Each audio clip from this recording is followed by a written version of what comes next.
Welcome back to the channel guys, and well yes guys, the all new Red Bull Racing Hypercar, i.e. the RB17, i.e. the proper complete birth or the complete proper brainchild of Adrian Newey himself, has officially broke cover. And of course this comes in at a very hefty price tag of £6 million, 5.75 million plus taxes on its own, which you can properly round up to 6 million quid.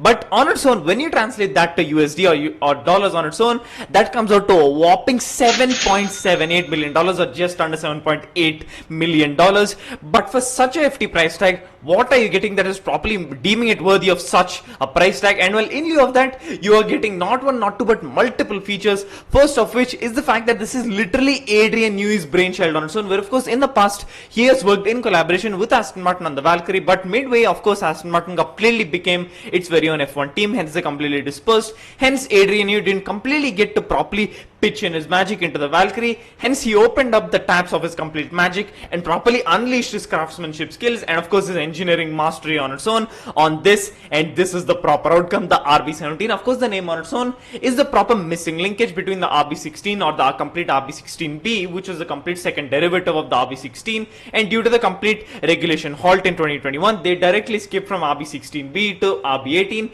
and this fills that void. And this being a proper track only hypercar, only 50 of these are ever to be made, and on its own this properly has a very much of a proper Valkyrie-esque look on its own. The complete high hips of the fenders, the complete low to hand, back to low, complete overall complete silhouette on its own. But this, although may not have any big wing, this generates so much more downforce that it's literally nearly twice its weight on its own. And of course we'll get to that. In terms of the power plant, it gets a 4.5 liter naturally aspirated V10 that revs up all the way to 15,000 RPM, way more than our current gen Formula 1 car, which of course gets the 1.6 liter double overhead camshaft turbocharged V6, and that redlines at about 13,500 RPM. Meanwhile, this with a complete naturally aspirated V10 on its own, no turbos, no muffling, pure naturally aspirated bliss on its own, with a 15,000 RPM redline. And it is reportedly said that it will sound very much similar to that of the early 2000s F1 cars, and well, that only means we will get the howling banshee of the 2000s in the 2020s in a production car, and well,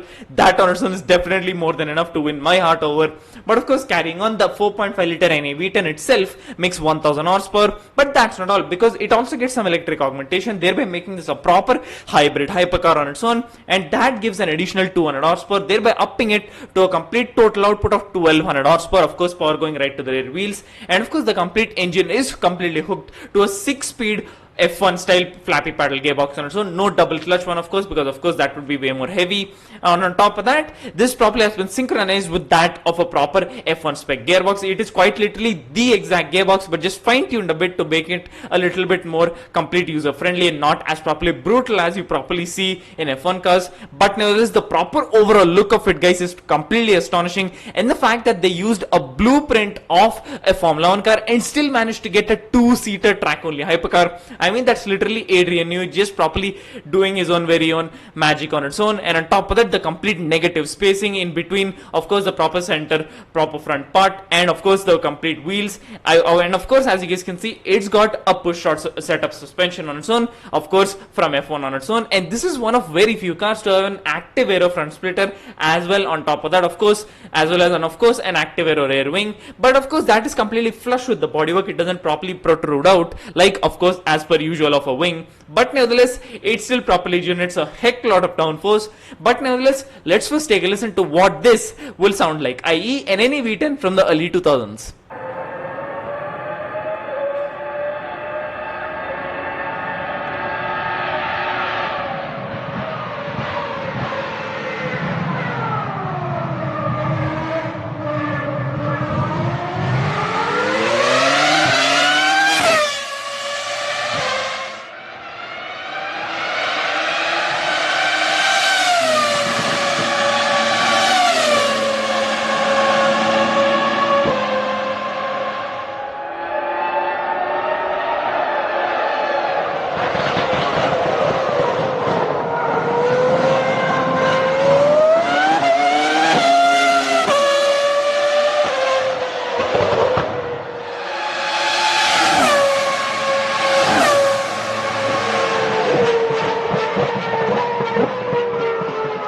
Well guys, just imagine the sound of that in a V10 on its own, although that may have a higher redline, where of course the proper V10s of the early 2000s F1 cars properly redlined at around 20,000 RPM. Meanwhile, this properly redlines at 15,000 RPM, which is still monstrous on its own. But nevertheless, just envision that as the proper soundtrack of the all-new RB17, and of course the complete proper carbon fiber body as per usual, a complete carbon fiber monocoque on its own, the complete F1 blueprint properly taking it on in terms of the complete internal workings. But of course the complete exterior skin is way more beautiful than what I had expected, especially from the likes of Adrian Newey himself, and especially from all the reports that were coming about the RB17 stating that it would be a complete F1 car for the road, quite literally on its own. But nevertheless, we literally still got a complete full-fledged production car, but still completely track tuned. And now we move on to the magic or complete insane figure of the complete aerodynamics, i.e. the downforce, where this thing generates, of course, first of starting off, it has a complete weight of sub 900 kilos.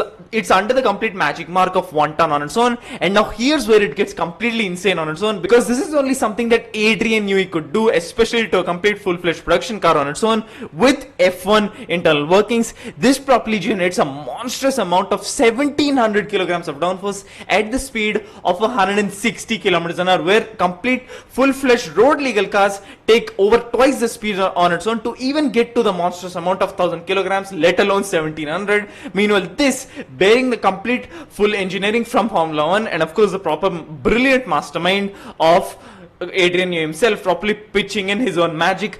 This is what he has done. I mean, nearly around 100 miles an hour on its own, and you are generating a whopping 1700 kilograms of downforce, nearly double the weight of the complete car on its own. And of course, that has probably been leveled off to properly stay at 1700 kilograms at the speed of 160 kilometers an hour, because if it just keeps on going, that would completely just overload the tires and completely blip them out on its own. And of course, Michelin and Red Bull Racing have worked in collaboration to properly completely commission a specific tire specifically for the RB17 to of course properly withstand that monstrous amount of downforce on its own.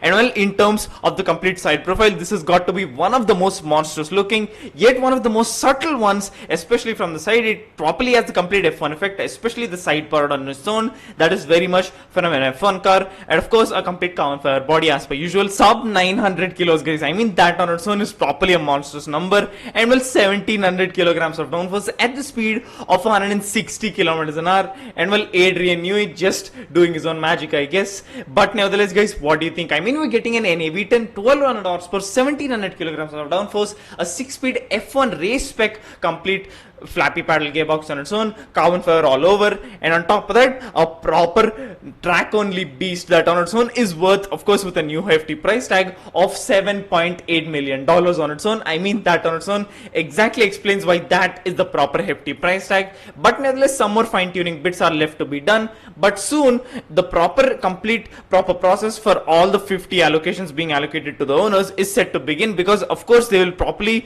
be underway with properly testing them in a virtual world before they actually put them in their very own respective cars. Because I mean, with 1700 kilograms of downforce, a complete F1 derived NAV10 on its own, F1 tech and F1 engineering all over, push rod suspension, carbon fiber, 1700 kilograms of downforce, the usual. I mean, you would definitely need some proper preparation to drive this beast in a full-fledged manner on its own. And it has been said that it will get 3 different modes similar to what is exactly found in an F1 car, i.e. practice mode, quali mode, and race mode. And of course, if you ask me, quali mode is what I'd go for, because it completely opens up the taps for the complete 1200 horsepower output and properly completely opens up everything to completely put out the most blistering lap times. And well, speaking of lap times, this has properly also been created to completely decimate or properly be even on par with the lap times set by F1 cars of this modern day generation on every single racetrack it takes to. And well, it has obviously been properly reportedly said that that is one of the proper main objectives that Adrian Newey wanted to properly achieve with the RB17. But of course, it's only a matter of time before we actually see this properly done in its complete proper production spec. And of course, that's when we will get to see if it will actually match the times that F1 cars set on every single racetrack. And of course, that is up to the chance that it will only come out when the proper production versions go out. But nevertheless guys, what do you think? I mean, mean a 4.5 liter NA V10, a 15,000 RPM redline on its own, 1200 horsepower right-handed disposal, power going right to the rear wheels, and of course on top of that, a 15,000 RPM redline on its own. And just envision the complete early 2000s NA V10 Symphony as the main soundtrack of the RB17 on its own, and the complete proper massive diffuser on its own with the complete massive proper gaping Venturi tunnels all the way, which properly come out to the complete front end on its own. And well, that is an exact tell as to why this properly generates a whopping amount of 1700 kilograms of downforce on its own.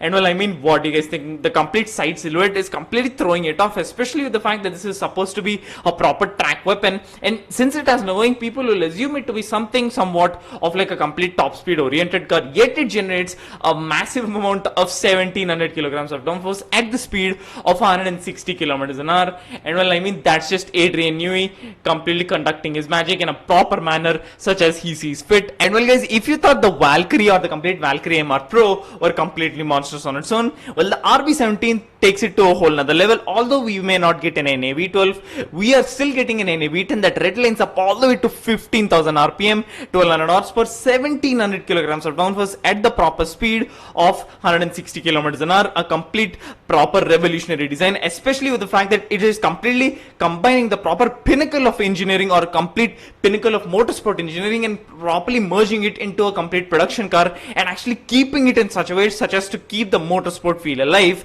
and still completely keeping it within the proper barriers such as to be driven by a normal person, because to drive an F1 car you have to be properly physically ready, because with the G's that you'll experience, you can't, or a complete normal person cannot drive an F1 car on full flow. But nevertheless, this is a complete toned down version, but it's not toned down on its own, if you get my point.